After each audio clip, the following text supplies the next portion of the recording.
നമസ്കാരം.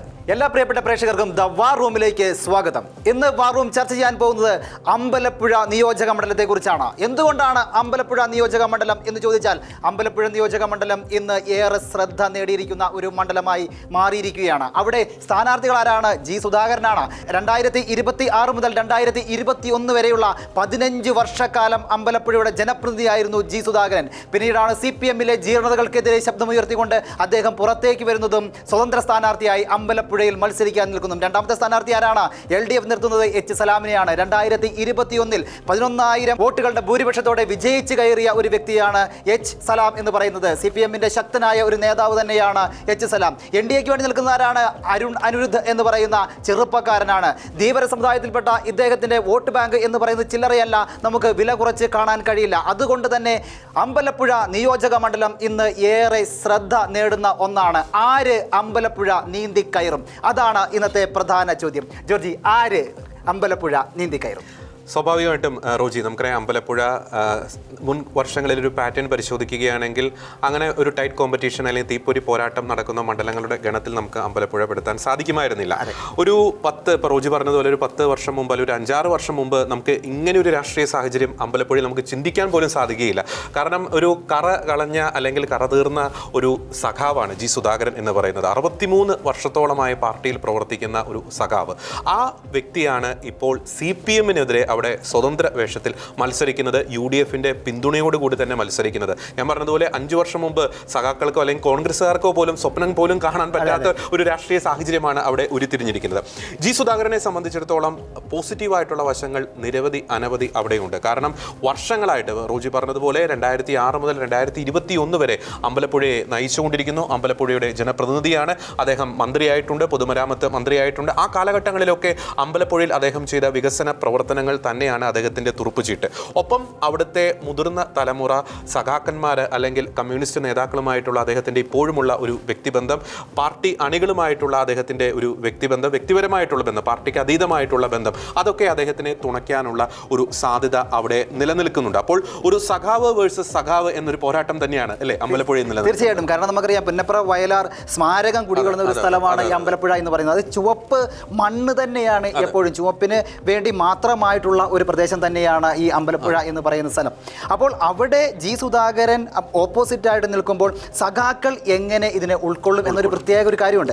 കാരണം അമ്പലപ്പുഴയിൽ മാത്രമല്ല ജി സുധാകരന്റെ സ്ഥാനാർത്ഥിത്വം പ്രതിഫലിക്കുന്നത്, അത് കേരളത്തിൽ ഒന്നാകെ നടക്കും. നേരത്തെ പറഞ്ഞതുപോലെ 60 വർഷത്തോളമായി ഇങ്ങനെ പാർട്ടിയോടൊപ്പം നടക്കുന്ന ഒരു വ്യക്തി ജീർണതയ്ക്കെതിരെ ശബ്ദമുയർത്തിക്കൊണ്ട് പുറത്തേക്ക് വരികയും പാർട്ടിക്കെതിരെ തന്നെ മത്സരിക്കുകയും ചെയ്യുമ്പോൾ കേരളത്തിൽ മുഴുവൻ അത് ചർച്ച ചെയ്യപ്പെടും. അവിടെ UDF ചെയ്തത് നല്ലൊരു ടേണിംഗ് പോയിന്റ് ആണ്. കാരണം അതിനൊരു സപ്പോർട്ട് പ്രഖ്യാപിച്ചു, അവിടെ പിന്തുണ പ്രഖ്യാപിക്കുകയും UDF-നെ സ്ഥാനാർത്ഥി നിർത്തുകയും ചെയ്തില്ല. അപ്പോൾ UDF-ന് എല്ലാ മണ്ഡലങ്ങളിലും ഈ 140 മണ്ഡലങ്ങളിലും പറയാം, നോക്കൂ CPM-ന്റെ പ്രധാനപ്പെട്ട ഒരു വ്യക്തി തന്നെയാണ് ഇപ്പോൾ ഞങ്ങളുടെ കൂടെയുള്ളത്. അപ്പോൾ അത്രത്തോളം ജീർണത ആ പാർട്ടിക്കുള്ളിലുണ്ട്, അതുകൊണ്ട് UDF-ന് വോട്ട് ചെയ്യണം എന്ന് പറഞ്ഞ് 140 മണ്ഡലങ്ങളിലും പ്രചാരണം നടത്താൻ കഴിയും. അവിടെ ജി സുധാകരൻ ജയിക്കുകയാണെങ്കിൽ പാർട്ടി തോറ്റു എന്നും പാർട്ടിക്കുള്ളിൽ ജീർണത ഉണ്ട് എന്ന് സമ്മതിക്കുകയും ചെയ്യേണ്ടതാണ്. അതുകൊണ്ട് തന്നെ എച്ച് സലാമിനെ വിജയിപ്പിക്കുക എന്നുള്ളത് അമ്പലപ്പുഴയുടെയും കേരളത്തിലെ CPM-ന്റെയും LDF-ന്റെയും ഒരു ഉത്തരവാദിത്തമായി മാറിയിരിക്കുകയാണ് ഇപ്പോൾ. ഓക്കെ, അത് കറക്റ്റാണ്. കാരണം ഇപ്പോൾ LDF-ന്റെ കാൻഡിഡേറ്റ് ആയിട്ട് മത്സരിക്കുന്ന സിറ്റിംഗ് MLA ആയിട്ടുള്ള എച്ച് സലാം അദ്ദേഹം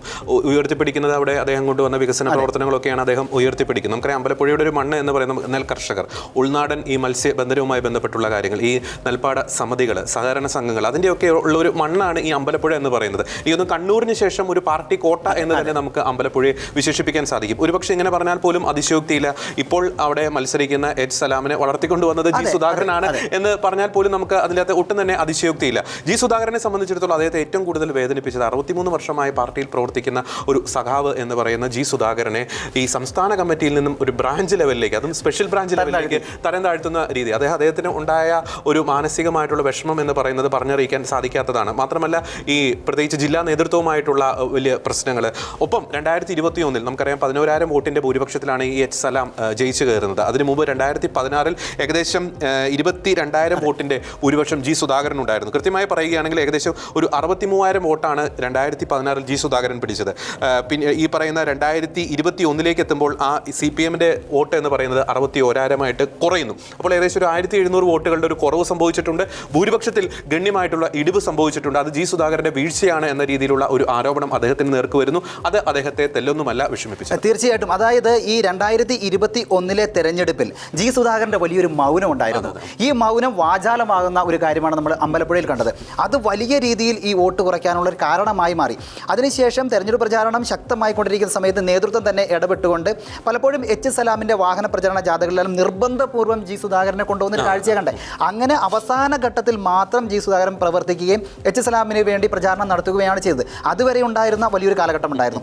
ഈ കാലഘട്ടത്തിൽ ജി സുധാകരന്റെ മൗനം എന്ന് പറയുന്നത് അത് അമ്പലപ്പുഴയിൽ വല്ലാത്ത രീതിയിൽ വ്യാപിക്കുകയും എന്താണ് പാർട്ടികളിൽ സംഭവിക്കുന്നത് എന്നുള്ള ഒരു കാര്യം അണികൾക്കിടയിലേക്ക് ഇറങ്ങിച്ചെല്ലുകയും ചെയ്തു. അതാണ് ഈ വോട്ട് ചോർച്ചയ്ക്ക് പ്രധാനപ്പെട്ട കാരണമായി നേതൃത്വം വിലയിരുത്തുകയും അന്ന് കമ്മീഷനൊക്കെ വെക്കുകയും ചെയ്തു. കമ്മീഷൻ അദ്ദേഹത്തോട് വിശദീകരണം ചോദിക്കുകയും ചെയ്ത നിരവധി കാര്യങ്ങളുണ്ട്.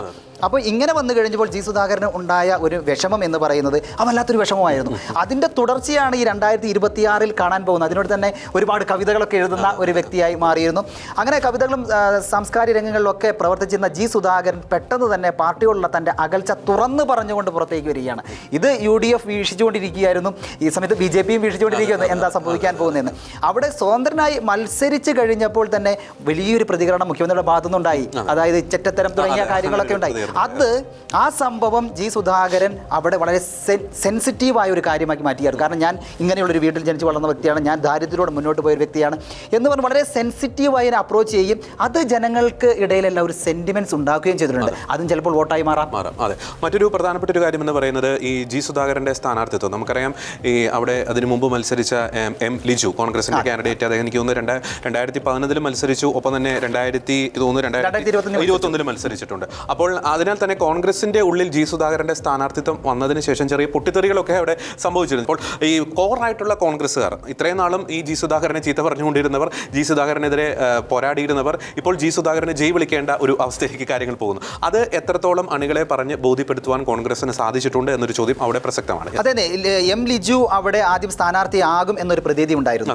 അതുകൊണ്ട് തന്നെ ഈ മണ്ഡലത്തിൽ കാര്യമായ പ്രവർത്തനങ്ങളെല്ലാം നടത്തിയിരുന്നു. അത് ബൂത്ത് ലെവലിലടക്കം വലിയ രീതിയിലുള്ള പ്രവർത്തനങ്ങൾ നടത്തി M ലിജുവിടെ സ്ഥാനാർത്ഥിയായി വരുന്നു. അങ്ങനെ കോൺഗ്രസിൽ അതുവരെ ഉണ്ടായിരുന്ന ഒരു ഇഴയടപ്പമില്ലായ്മ അതിനെ കൂട്ടിക്കൊണ്ടുവരാനും ചേർത്ത് പിടിക്കാനും കോൺഗ്രസിന് കഴിഞ്ഞിരുന്നു.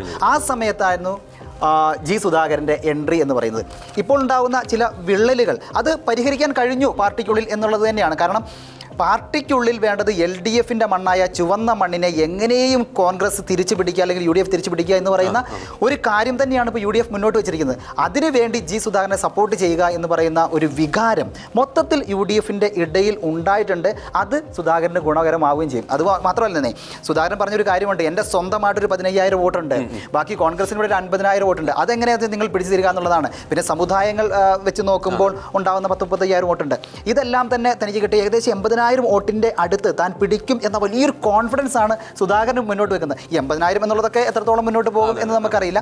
എന്നാലും ഇപ്പോഴത്തെ ഒരു സാഹചര്യം വെച്ച് നോക്കുകയാണെങ്കിൽ ഒരു എഡ്ജ് എന്ന് പറയുന്നത് സുധാകരന് തന്നെയാണ് എന്നാണ്. അതായത് കോൺഗ്രസിന്റെ ഒരു കോൺഫിഡൻസ് എന്ന് പറയുന്നത് ഈ ലോക്സഭാ തെരഞ്ഞെടുപ്പിൽ ആ മേഖലയിൽ ഉണ്ടാക്കിയിട്ടുള്ള ഒരു മുന്നേറ്റം, തദ്ദേശ സ്വയംഭരണ സ്ഥാപനങ്ങളിലേക്കുള്ള തെരഞ്ഞെടുപ്പിൽ ആ മേഖലയിൽ ഉണ്ടാക്കിയിട്ടുള്ള മുന്നേറ്റം, ഒപ്പം 2001 നമുക്കറിയാം ഈ അമ്പലപ്പുഴ എന്ന് പറയുന്ന ചുവപ്പ് കോട്ട തന്നെയാണ്. VS അച്യുതാനന്ദൻ 2 വട്ടം അവിടെ ജയിച്ച് കയറിയിട്ടുണ്ട്, 1 വട്ടം അവിടെ പരാജയപ്പെട്ടിട്ടുണ്ട്. സുശീല ഗോപാലിനെ പോലുള്ള ഈ CPMന്റെ മുതിർന്ന സ്ത്രീ നേതാവ്, വനിതാ നേതാവ് അവിടെ ജയിച്ച് കയറിയിട്ടുണ്ട്. ജി സുധാകരൻ പലവട്ടം നമ്മൾ പറഞ്ഞതുപോലെ ജയിച്ച് കയറിയിട്ടുണ്ട്. എന്നാൽ 2001 ഒരു കോൺഗ്രസ് കാൻഡിഡേറ്റ് അവിടെ ജയിച്ച് കയറിയ ചരിത്രം കൂടിയുണ്ട്, D സുഗതൻ എന്ന് പറയുന്ന കോൺഗ്രസ് കാൻഡിഡേറ്റ്. പിന്നീട് 2006 അദ്ദേഹം DACയുടെ ഭാഗമായിട്ട് മത്സരിക്കുന്നു, പരാജയപ്പെടുന്നു. അന്ന് അവിടെ കോൺഗ്രസിന് ലഭിച്ച ഭൂരിപക്ഷം എന്ന് പറയുന്നത് ഏകദേശം 4500 വരുന്ന ഭൂരിപക്ഷമുണ്ട്. അതിനാൽ തന്നെ ഒന്ന് ആഞ്ഞു പിടിച്ചു കഴിഞ്ഞാൽ ഈ അമ്പലപ്പുഴ ഈസിയായിട്ട് പോരും, അല്ലെങ്കിൽ ഈ ഒരു വാക്ക് ഓവർ നടത്താൻ സാധിക്കും എന്നൊരു കോൺഫിഡൻസ് ഈ പറയുന്ന കോൺഗ്രസിനുണ്ട്. ഒപ്പം ഈ ജി സുധാകരന്റെ വ്യക്തിപരമായിട്ടുള്ള ബന്ധങ്ങൾ നമ്മൾ നേരത്തെ പറഞ്ഞത്. കാരണം 2011 അദ്ദേഹത്തിന് ലഭിച്ച വോട്ട് എന്ന് പറയുന്നത് 63,000, 2006 ലഭിച്ചത് 50,000, 2016 ലഭിച്ചത് 63,000. അപ്പോൾ ഏകദേശം ഒരു ആവറേജ് 60,000-ഓളം വോട്ടുകൾ അദ്ദേഹത്തിന് അവിടെയുണ്ട്. ഇനി പാർട്ടി വോട്ടുകൾ മാറ്റി നിർത്തിയാൽ പോലും കോൺഗ്രസിന്റെ വോട്ടുകൾ കൂടി ചേർന്ന് കഴിഞ്ഞാൽ ജയിക്കുമെന്നൊരു കോൺഫിഡൻസ് അദ്ദേഹത്തിന് അവിടെയുണ്ട്. അത് തന്നെയാണ് ജി സുധാകരൻ രണ്ടും കൽപ്പിച്ചൊരു സ്വതന്ത്ര വേഷത്തിൽ കോൺഗ്രസിന്റെ പിന്തുണയോടെ UDFന്റെ പിന്തുണയോടെ അവിടെ മത്സരിക്കാൻ അദ്ദേഹം തീരുമാനമെടുത്തത്. ഓക്കെ, നമ്മളിനി NDAയുടെ ഒരു കാര്യങ്ങൾ നോക്കുമ്പോൾ അവിടെ BJPക്ക് വേണ്ടി മത്സരിക്കുന്നത് അരുൺ അനിരുദ്ധൻ NDAക്ക് വേണ്ടി മത്സരിക്കുന്നത് അനിരുദ്ധൻ എന്ന് പറയുന്ന ഒരു കാൻഡിഡേറ്റ് ആണ്. അദ്ദേഹത്തിൻ്റെ ഒരു ആത്മവിശ്വാസം എന്ന് പറയുന്നത് ഈ കഴിഞ്ഞ 2 തെരഞ്ഞെടുപ്പുകളിലായിട്ട് BJPക്ക് അവിടെ ലഭിക്കുന്ന ഒരു ആവറേജ് വോട്ട് എന്ന് പറയുന്നത് ഏകദേശം 22,000 കഴിഞ്ഞ തവണ ഇപ്പോൾ തിരുവല്ലയിൽ സ്ഥാനാർത്ഥിയായിട്ട് മത്സരിക്കുന്ന അനൂപ് ആന്റണി ജോസഫ്, അദ്ദേഹത്തിന് 22,000 വോട്ടുകൾ ലഭിക്കുന്നു. 2016 22,000 വോട്ടുകൾ ലഭിക്കുന്നുണ്ട്. ഓർക്കുക, 2011 BJPയുടെ അവിടുത്തെ വോട്ട് എന്ന് പറയുന്നത് വെറും 2,000 അതാണ് 2016 2021 22,000 മാറുന്നത്. മാത്രമല്ല വോട്ടിന്റെ ഒരു ഗ്രോത്ത് അവിടെ സംഭവിക്കുന്നുണ്ട്. ഒപ്പം കഴിഞ്ഞ തദ്ദേശ സ്വയംഭരണ സ്ഥാപനങ്ങളിലേക്ക് നടന്ന തെരഞ്ഞെടുപ്പിൽ ആലപ്പുഴ നഗരസഭയുടെ ചില മേഖലകളിൽ BJPക്ക് വളർച്ച ഉണ്ടാക്കാൻ സാധിച്ചിട്ടുണ്ട്. കാരണം ആലപ്പുഴ മുനിസിപ്പാലിറ്റിയുടെ ചില ഡിവിഷനുകൾ, ഒപ്പം തന്നെ ഈ പുന്നപ്ര, ഒപ്പം ഈ അമ്പലപ്പുഴ പോലുള്ള പഞ്ചായത്തുകൾ ചേർന്നാണ് ഈ അമ്പലപ്പുഴ മണ്ഡലം രൂപീകരിക്കപ്പെട്ടിരിക്കുന്നത്. അതിനാൽ തന്നെ അവിടെ ഉണ്ടാക്കിയ മുന്നേറ്റവും BJP അത് ലക്ഷ്യം വെക്കുന്നുണ്ട്. അത് അവരുടെ ഒരു ആത്മവിശ്വാസത്തെ വർദ്ധിപ്പിക്കുന്നുണ്ട്. പക്ഷേ ഒരു ജയസാധ്യതയിലേക്ക് കാര്യങ്ങൾ പോകാനുള്ള സാധ്യത വളരെ വിരളമാണ്. ഒരുപക്ഷെ BJPയുടെ വോട്ടുകളിലേക്ക് ഒരു കടന്നുകയറ്റം, കാരണം ജി സുധാകരൻ തന്നെ പറയുകയുണ്ടായി 5000-ഓളം BJP വോട്ടുകൾ താൻ പിടിക്കുമെന്ന് പറയുകയുണ്ട്. ഇന്ന് മുഖ്യമന്ത്രി പിണറായി വിജയൻ അതിനെതിരെ ശക്തമായിട്ട് പ്രതികരിക്കുന്നുണ്ട്. കാരണം സുധാകരൻ എന്ന് പറയുന്നത് ഒരു BJP കോൺഗ്രസ് കാൻഡിഡേറ്റ് ആണ് എന്ന ഗുരുതരമായിട്ടുള്ള ആരോപണം അദ്ദേഹം ഉന്നയിക്കുന്നുണ്ട്. അവസരവാദമാണ് എന്നൊക്കെയുള്ള രീതിയിലുള്ള ആരോപണം ഉന്നയിക്കുന്നുണ്ട്. അതിനാൽ തന്നെ ജി സുധാകരൻ നിൽക്കുമ്പോൾ ഈ BJP വോട്ടുകളിലേക്ക് അദ്ദേഹത്തിന് കടന്നു കയറാൻ സാധിക്കുമോ എന്നത് വളരെ പ്രസക്തമായിട്ടുള്ള ചോദ്യമാണ്. അമ്പലപ്പുഴയിൽ കൂടുതൽ സാമുദായികമായി നോക്കുകയാണെങ്കിൽ അവിടെ ഈഴവ സമുദായവും അതുപോലെ ധീവര സമുദായമാണ് കൂടുതലായിട്ടുള്ളത്. അത് ഈ തീരപ്രദേശങ്ങൾ അടക്കമുള്ളത്. നമുക്കറിയാം അവിടെ ഒരു ഘട്ടത്തിൽ വെള്ളാപ്പള്ളി നടേശൻ ഇറങ്ങി നിന്ന് പ്രചരണം നടത്തിയ ഒരു സമയമുണ്ടായിരുന്നു. അപ്പോൾ ഈ ഈഴവ വോട്ടുകളും ധീവര വോട്ടുകളും കൂടി BJPയിലേക്ക് ഏകീകരിക്കുകയാണെങ്കിൽ വലിയ രീതിയിലുള്ള ഒരു മാർജിൻ, വലിയ രീതിയിലുള്ള വോട്ട് ഉണ്ടാക്കാനായിട്ട് ചിലപ്പോൾ BJPക്ക് സാധിച്ചു എന്ന് വരാം. പക്ഷേ എന്നാലും ഒരു വിജയത്തിലേക്ക് എത്തുമോ എന്നുള്ള കാര്യത്തിൽ അറിയില്ല. പക്ഷേ കഴിഞ്ഞ 22,000 വോട്ട് എന്ന് പറയുന്നത് ഒരു 30,000 വോട്ടിലേക്കൊക്കെ കൊണ്ടുവരികയാണെങ്കിൽ വലിയ വിജയം തന്നെ അവകാശപ്പെടാൻ BJPക്ക് കഴിയുമെന്നുള്ളത് വസ്തുതയാണ്. കറക്റ്റാണ്. ഈ അമ്പലപ്പുഴയിലെ സമാനമായിട്ടുള്ള സാഹചര്യം തന്നെയാണ് നമുക്ക് തളിപ്പറമ്പിൽ, ഒപ്പം തന്നെ പയ്യന്നൂരിലൊക്കെ അവിടെ UDF പിന്തുണ കൊടുത്ത്, ഒപ്പം തന്നെ ഒറ്റപ്പാലത്ത് PK ശശിക്ക്, ഇവിടെ എല്ലാം UDF പിന്തുണ കൊടുക്കുന്നത് ഈ സഖാക്കന്മാർക്കാണ്. അപ്പോൾ ഇവിടങ്ങളിലെ ഒരു രാഷ്ട്രീയ ചിത്രം അല്ലെങ്കിൽ അതിൻ്റെ ഒരു ഫലം എന്ന് പറയുന്ന കേരള രാഷ്ട്രീയത്തെ അക്ഷരാർത്ഥത്തിൽ മാറ്റിമറിക്കാനുള്ള ഒരു സാധ്യതയുണ്ട്. ഒരുപക്ഷെ ഈ മണ്ഡലങ്ങളിൽ, പ്രത്യേകിച്ച് അമ്പലപ്പുഴ പോലുള്ള മേഖലകളിൽ ഈ UDF പിന്തുണ കൊടുക്കുന്ന സഖാക്കന്മാർ ജയിക്കുന്നു, UDF വീണ്ടും അധികാരത്തിൽ വരുന്ന ഒരു സ്ഥിതിയിലേക്ക് കാര്യങ്ങൾ വരികയാണെങ്കിൽ CPMൽ വലിയ രീതിയിലുള്ള ഒരു പൊട്ടിത്തെറിയിലേക്ക് അത് നയിക്കുവാനുള്ളൊരു സാധ്യത കൂടി ഉണ്ട് എന്ന് നാം പറയാം. മറ്റൊരു കാര്യം കൂടിയുണ്ട്. അതായത് ഇപ്പോൾ LDFന് ഒരു തുടർഭരണം ലഭിച്ചു എന്ന് കരുതുക, അമ്പലപ്പുഴയിൽ ജി സുധാകരൻ വിജയിച്ചു എന്ന് കരുതുക, എന്നാലും LDF ഉത്തരം പറയേണ്ടി വരും, CPM ഉത്തരം പറയണം. ഈ പാർട്ടിക്കുള്ളിൽ എന്താണ് സംഭവിച്ചത് എന്നുള്ളത് ജനങ്ങളോട്, അണികളോട് ഉത്തരം പറയേണ്ടി വരും എന്നുള്ള കാര്യത്തിൽ തീർച്ചയാണ്. അതുകൊണ്ട് ഏത് വിധേനയും ജി സുധാകരനെ തോൽപ്പിക്കുക എന്നുള്ളതാണ് കേരളത്തിലെ മുഴുവൻ LDFൻ്റെ അല്ലെങ്കിൽ എക്സ്പെഷ്യലി CPMൻ്റെയും ഒരു തന്ത്രം, അല്ലെങ്കിൽ അവർ വിചാരിക്കുന്ന ഒരു കാര്യം അത് തന്നെയാണ്. കാരണം ജി സുധാകരൻ വിജയിച്ചു കഴിഞ്ഞാൽ ഒരുപാട് ചോദ്യങ്ങൾക്കുള്ള ഉത്തരം പറയേണ്ടി വരും എന്നുള്ളതാണ് കേരള രാഷ്ട്രീയത്തിൽ ഇപ്പോൾ അലയടിക്കുന്നത്. അതൊരു വാശിയാണെന്ന് എനിക്ക് തോന്നുന്നു. കാരണം അവിടെ ജി സുധാകരനെ എങ്ങനെയെങ്കിലും പരാജയപ്പെടുത്തുക എന്ന ലക്ഷ്യത്തോടു കൂടി തന്നെ അവിടെ പാർട്ടി കേഡർ സംവിധാനങ്ങൾ ശക്തമായിട്ട് അവിടെ പ്രവർത്തിക്കുന്നുണ്ട്. കാരണം അവിടെ ജി സുധാകരൻ ജയിച്ചു കഴിഞ്ഞാൽ അത് പാർട്ടിയുടെ ആത്മാഭിമാനത്തിന് ഏൽക്കുന്ന ഒരു ക്ഷതം തന്നെയാണ്. പ്രത്യേകിച്ച് പിണറായി വിജയന് വ്യക്തിപരമായിട്ട് അതൊരു ക്ഷീണം തന്നെയാണ്. അതിനാൽ തന്നെ പാർട്ടി കേഡർ സംവിധാനം ശക്തമായി ചലിപ്പിച്ചുകൊണ്ട് ജി സുധാകരന്റെ പരാജയം ഉറപ്പുവരുത്തുവാനുള്ള നീക്കങ്ങൾ നടക്കുന്നുണ്ട്.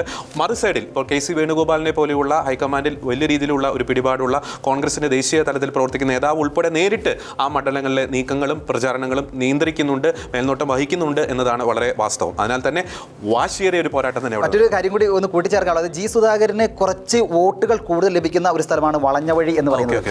നമ്മുടെ മുഖ്യമന്ത്രി പിണറായി വിജയൻ അവിടെ ചെന്നാണ് പൊതുയോഗം നടത്തിയത്. കാരണം ഈ വളഞ്ഞവഴിയിലെ ജനങ്ങളെ നേരിട്ട് കണ്ടുകൊണ്ട് അവിടെയുള്ള ആളുകളാണ് എന്താണ് പാർട്ടികളിൽ സംഭവിച്ചത് എന്ന് ഡിസ്ക്രൈബ് ചെയ്യാൻ വേണ്ടി മുഖ്യമന്ത്രി ശ്രമിച്ചത് എന്നുള്ളത് ഇതിൻ്റെ ഒരു ഗൗരവം വർദ്ധിപ്പിക്കുന്നത് തന്നെയാണ്. കാരണം ജി സുധാകരൻ്റെ വോട്ടുകളാണ് അവിടെ ഉള്ളത്. അവിടെ തന്നെ പോയി പ്രസംഗിക്കണമെങ്കിൽ എത്രത്തോളം ഇതിനെ ഗൗരവമായി കാണുന്നു എന്നുള്ളത് ചിന്തിക്കണം. എന്തായാലും വളരെ ശക്തമായ ഒരു പോരാട്ടം തന്നെയാണ് അമ്പലപ്പുഴയിൽ നടക്കുന്നത്. അവിടെ LDFൻ്റെ അല്ലെങ്കിൽ CPMൻ്റെ ചുവന്ന പരവതാനി വിരിച്ച ഒരു മണ്ഡലം തന്നെയാണ്. അവിടെ കോൺഗ്രസ് എപ്പോഴൊക്കെയോ ജയിച്ചിട്ടുണ്ടെങ്കിൽ കൂടി അവിടെ ചുവപ്പിൽ നിന്നും വിട്ടുനിൽക്കാൻ അണികൾ ആരും തയ്യാറായിരുന്നില്ല. പക്ഷേ ഇപ്പോൾ 2 സഖാക്കൾ ഒന്നിച്ച് മത്സരിക്കുമ്പോൾ ആരുടെ കൂടെയായിരിക്കും അണികൾ എന്നുള്ളത് വലിയ ഒരു ചോദ്യം തന്നെയാണ്. കേരള രാഷ്ട്രീയത്തിൽ തന്നെ നിർണായകമാകുന്ന ഒരു തെരഞ്ഞെടുപ്പ് ഫലമാകും ഇവിടെ നിന്നുണ്ടാവുക. മറ്റൊരു നിയോജക മണ്ഡലത്തിലെ വിശേഷങ്ങളുമായി വീണ്ടും കാണാം. എല്ലാ പ്രിയപ്പെട്ട പ്രേക്ഷകർക്കും നന്ദി.